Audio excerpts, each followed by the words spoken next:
Hey y'all, Southern Sage back again, and it's time to talk about a new project, and kind of a big one that we have going on. We are doing a massive rainwater collection system, so somewhere around 1,300 gallons all told. The core of the system is IBC totes, so these big metal cage things, right? Giant totes. Let's take a look at them. So here's one, painted black. They are normally white.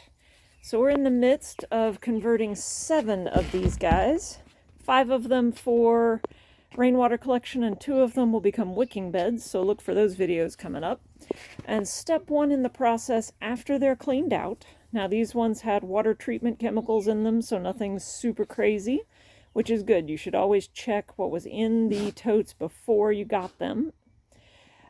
So first step is clean them. Second step is paint them black and then paint them white.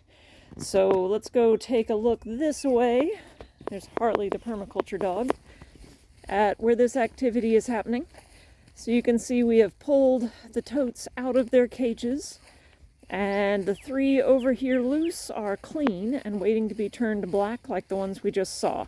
The reason we paint them black is to prevent algae from growing in them. Now for watering vegetables, which is what this system is going to do, watering the garden, algae is not inherently bad for the plants, but it is terrible for the hoses and the fittings and all of that. So you want to paint them black first to block all the light, and that prevents the algae from growing. Then we're going to paint these white.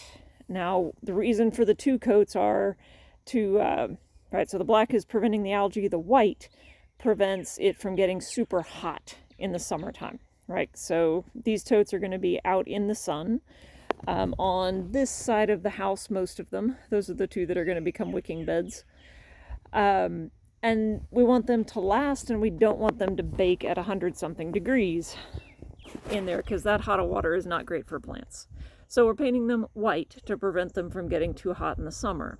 The other thing that double coat of paint gets us is preventing UV degradation of the plastic.